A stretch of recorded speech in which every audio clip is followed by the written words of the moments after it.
नमस्कार शेतकरी मित्रांनो, मी आहे एक शेतकरी मित्र आणि शासन पुरस्कृत पत्रकार हेमंत निखाडे. मी विविध दैनिकामध्ये काम करतो, तिवसा तालुका प्रतिनिधी म्हणून. आणि शेती हा माझा आवडता विषय आहे.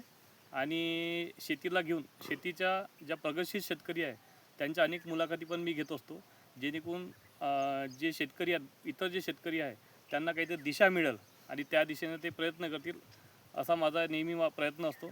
नेहमी वृत्तपत्राच्या माध्यमातून मी आजवर जवळपास 50 ते 60 प्रगतशील शेतकऱ्यांच्या स्टोऱ्या पण प्रकाशित केल्या आहे. अनेक शेतकऱ्यांना त्या स्टोरीवर पुरस्कारसुद्धा मिळाले आहेत. आणि नेहमी माझा नेहमी चांगला उद्देश असतो की शेतकऱ्यांच्या समस्या आपण जाणून घेतल्या पाहिजे, शेतकऱ्यांचं दुःखसुद्धा जाणून घेतलं पाहिजे.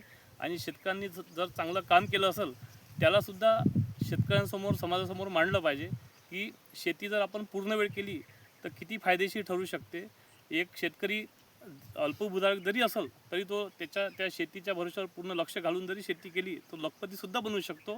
हे मला शेतकऱ्यांना समृद्धीच्या दिशेने नेण्यासाठी मी नेहमी त्यांना प्रयत्न करतो. आणि अशा स्टोरींच्या माध्यमातून मी नेहमी शेतकऱ्यांना दिशा देण्याचा प्रयत्न करतो. आणि आज माझ्यासोबत आहेत तिवसा येथील प्रगतशील शेतकरी अंकुश प्रमोदराव देशमुख. अगदी युवा शेतकरी आहे आणि मी नेहमी त्यांच्याशी या शेतीसंदर्भात जाणून घेत असतो. आणि आज मी थेट त्यांच्या शेतामध्ये आलो आहे, त्यांच्या शेताची संपूर्ण माहिती घेण्यासाठी आलो आहे. अंकुश सर, मी या शेतीसंदर्भात आपण नेमकं कशावर भर दिलेला आहे आपण सांगू शकाल? शेती मेन म्हणजे नेमकं असं आहे का बा कमी खर्चात शेती केली पाहिजे. हां खर्च जास्त लावून शेती उत्पन्न जास्त कसं येईल, कमीत कमी खर्चात जास्त उत्पन्न कसं येईल, हे सगळ्यात महत्त्वाची गोष्ट आहे.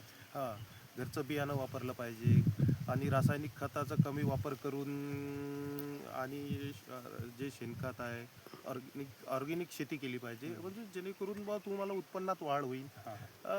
असं तर शेतकऱ्यांनी केलं पाहिजे आणि जेणेकरून उत्पन्न कसं जास्त घेता येईल हे महत्त्वाची बरोबर गोष्ट असली पाहिजे. बरोबर आहे. हां, आपल्याकडे ही जी शेती टोटल किती एकर आहे अंकुश? माझ्याकडे 28 एकर शेती आहे. आणि आपण 28 एकरामध्ये नेमकं कोणकोणते पीक आणि कोणकोणते बागायती पीक घेतले सांगू शकाल? हां, माझ्याकडे मी चणाही घेत आहे, सोयाबीन पण घेत आहे, तूर पण घेत आहे, ज्वारी पण घेत आहे.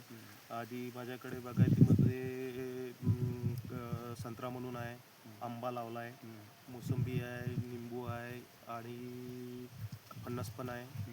इत्यादी थोड्या थोड्या गोष्टी आम्ही हे डेव्हलप करत आहे. अच्छा.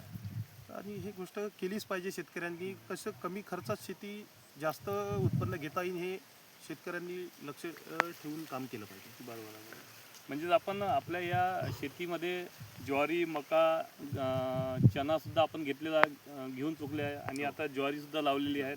आणि मला असं दिसून येते की आपण धुऱ्यानं मस्त फळांची झाडं लावलेली आहेत. हो. बरोबर आहे.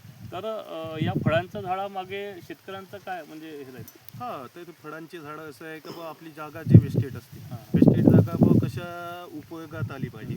नेमकी म्हणजे कसं आहे, जसं आपण आता फणस लावलं आहे, काही झाडं निंबूचे आहे, पण ते कसे आपली जागा ते वेस्टेज जाते, ते वेस्टेज जागा न जाता बा तिथं काहीतरी उत्पन्न होऊन जाते. तर ते असं शेतकऱ्यांनी केलं पाहिजे आणि कंपाऊंड केलं पाहिजे. आणि रुई डुक्कर आणि ह्या गोष्टीपासून तुम्हाला बऱ्याचशा फायदा होऊ शकते. बरोबर. हां, ते केलं आपण पाहिजे. एवढी मोठी शेती करताय, जवळपास 28 एकर शेती आहे. आणि या 28 एकर शेतीला जर आपण पाहतोय तर खूप मोठं म्हणजे सुरक्षेच्या दृष्टीने आपण खूप चांगली पावले उचलली. काय पावले उचलली आहे सुरक्षेच्या दृष्टीने आपण? हां, सुरक्षेच्या दृष्टिकोनातून मी कंपाऊंड म्हणून केलं आहे, डिजिटल कॅमेरे म्हणून आहे. हो. आणि बऱ्याचशा गोष्टी